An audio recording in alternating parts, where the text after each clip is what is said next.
जमील ऐवान की जो बेतौकीरी है और क्या ऐवान के जो मेंबरान हैं उनको ये चीज़ ज़ेब देती है। और सबसे बड़ी बात कि क्या उनको एहसास भी होता है कि वो क्या कह रहे हैं, क्या कर रहे हैं। जिस तरह मुझे याद आया, शेख रोहेल अस्कर कह रहे थे कि गाली देना तो पंजाब का कल्चर है। मुझे आप समझाएं जमील, आप भी पंजाब में रहे हैं, आप लाहौर में रहे हैं, आप मुझे बताएं कि किसी सूबे का कल्चर गाली ही हो सकता है? यानी कल्चर का मतलब तो ये कि हम सीखते हैं, हमारे बच्चे भी सीखते हैं, तो कल को कोई माँ बाप अपने बच्चे को सिखाएं बेटा सीखो गाली क्योंकि हमारा कल्चर है। ये किस किस्म की बातें करते हैं, किस किस्म की मंतकें पेश करते हैं, किस किस्म की ये दलीलें देते हैं? रिस्पॉन्सिबिलिटी बतौर मीडिया हमारे ऊपर भी थी, बतौर मीडिया पाकिस्तान टेलीविजन के ऊपर भी थी। पाकिस्तान टेलीविजन ने जो इमेजेस जनरेट किए हैं, जो चीज लाइव टेलीकास्ट की है, क्या कोई रिस्पॉन्सिबिलिटी लेने के लिए तैयार है? ये रिस्पॉन्सिबिलिटी लेने के लिए तैयार है कि आपने इंडिया को, आपने अमेरिका को, आपने सिविलाइज वर्ल्ड को क्या दिखाया कि आपके अवाम के अंदर किस तरह की बेहुदी हो रही है? यानी कुरूने उला के दौर में, यानी पत्थरों के दौर में भी लोग एक दूसरे के ऊपर सहीफे या किताब से उठाकर नहीं मारते थे।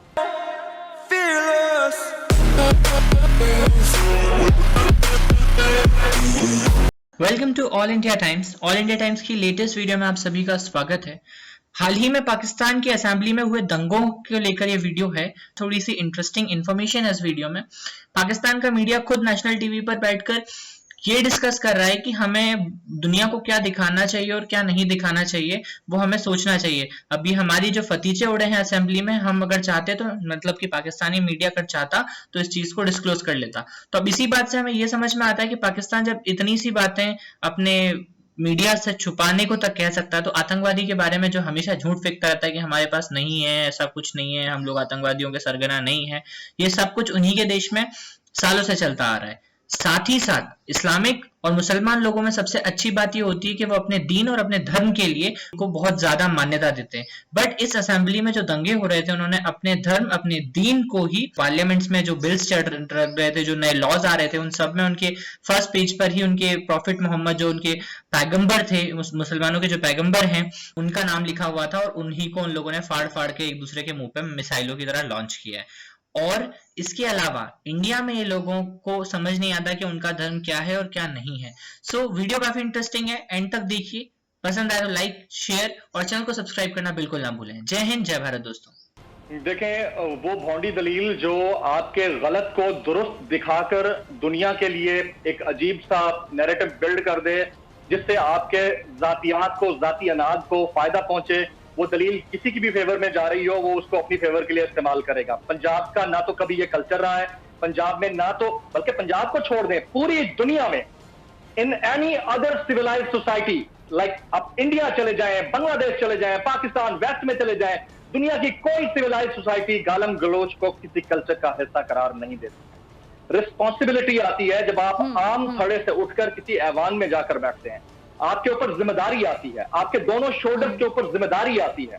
आपके ऊपर यह जिम्मेदारी आती है कि आप जो बोल रहे हैं, जो कह रहे हैं, वो रिकॉर्ड का हिस्सा बन रहा है, वो हिस्सा बन रहा है, वो आने वाली नस्लों के लिए, आने वाले दस्तूर का हिस्सा बनेगा, दुनिया को दिखाया जाएगा, पढ़ाया जाएगा, और वो मिनट्स काउंट होंगे। जब आप डिटेल में जाएंगे हिस्ट्री में, जब ये चीजें रिवील होंगी तो पता चलेगा कि 11 जून 2021 को पाकिस्तान जैसे मुमलिकत खुदादाद में एक ऐसा ऐवान भी था जिसमें बजट के किताबचे उठाकर ऐसे मारे गए जैसे एक दूसरे के ऊपर मिसाइल फायर किए जा रहे होते हैं। और उस किताबचे के पहले हर्फ, पहले सफे के ऊपर बिस्मिल्लाहिर्रहमानिर्रहीम नहमदुहु व नुसल्ली अला रसूलिल करीम लिखा हुआ था।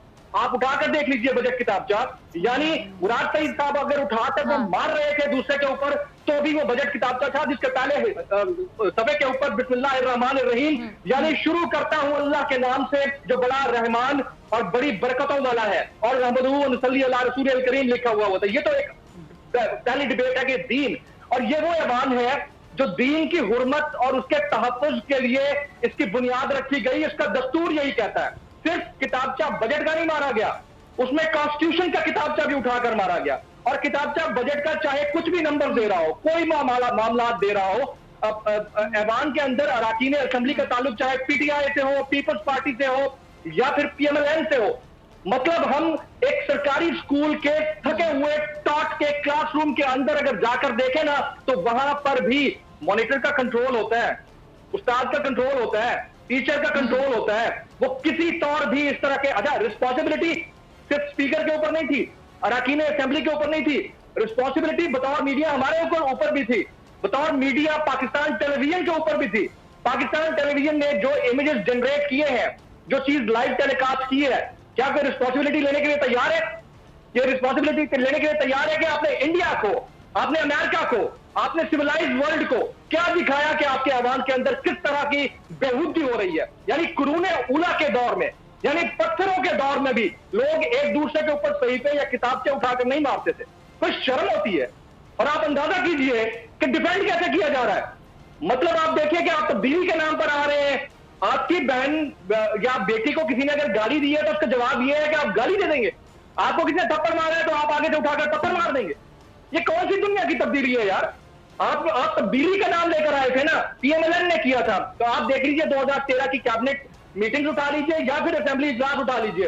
क्या पाकिस्तान तहरीक इंसाफ बतौर अपोजिशन उन्होंने वो कुछ नहीं किया जो करना चाहिए था, जो करते रहे, जिसको आज वो रोक रहे हैं?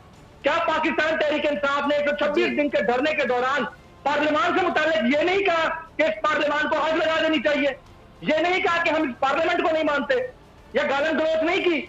या तो आप वो ट्रेंड सेट न करते, आपने किया है तो अब बर्दाश्त करें। बर्दाश्त हुकूमत को करना होता है, बड़े भाई का उसके पास इस्तेहकाक होता है। ना हुकूमत में बर्दाश्त है, ना अपोजिशन में बर्दाश्त है, ना खवातीन का एहतराम है। और गालियां देने वाले अली नवाज अवान साहब को मैं देख रहा था, या आप आज स्पीकर साहब क्या फरमा रहे हैं? वो कहते हैं मुझे वीडियो में कोई मिनिस्टर नजर ही नहीं आया। मतलब मैं 10 एंगल से दिखा सकता हूं कि आप मुराद सईद को देख सकते हैं, वो किताब चकिरता से उठा के मार रहे थे। अब मैं यहाँ पर एक बहुत इंपॉर्टेंट अलमिया की तरफ, तो आप खुदा ना खास्ता किसी केस में फंसे तो लग आपको पता जाएगा कि कानून सिर्फ गरीब के लिए, अमीर के लिए नहीं है। ये कानून साजी वहां पर बैठकर करने की बात करते हैं असेंबली में। जिस वक्त के किताब से उठाकर मारे जा रहे थे, किसी सरकारी अस्पताल में चले जाए ना, ये 2.5 साल से झक मार रहे हैं बैठ के असेंबलियों के अंदर। इससे बढ़कर और हम क्या कहें? ये मनाजिर थे, या अपोजिशन है, पीपल्स पार्टी है, पीएमएलएन है, या पीटीआई है, whatever the case it is, जो इमेजेस यहां से गए हैं, मैं तो कहता हूं कि आपके इंफॉर्मेशन मिनिस्टर को फौरी तौर पर रिजाइन कर देना चाहिए। ये कोई तरीका है? आपने पीटीवी को ये तक नहीं कहा कि आप इसको ब्रॉडकास्ट को रोके, ना ब्रॉडकास्ट होने दें।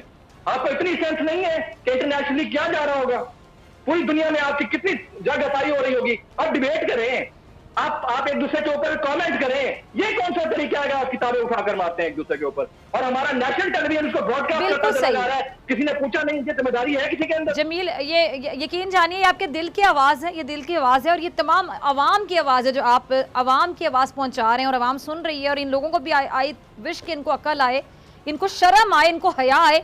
सदीक, आप मेरे ख्याल से अग्री करते हैं उनकी बातों से। जमील ने आपसे भी एक सवाल पूछा, और साथ ही देखें ना कि 7 अराकीन सदीक जिन पर कल पाबंदी लगी और आज खत्म होगी। आप देखें, आफरीन है ना, जो अराकीन में पार्लियामेंट, जो अराकीन जितने हैं जो पार्लियामेंट का तकद्दुस खराब कर रहे हैं, और इन लोगों पर जो पाबंदी लगी, हटा दी गई, इन पर सख्त कार्रवाई ना होने से क्या पैगाम जाता है? ये पैगाम जाता है ना कि जो सिलसिला है ये मुस्तकबिल में ऐसे ही जारी रहेगा, कोई फर्क नहीं पड़ता हमें।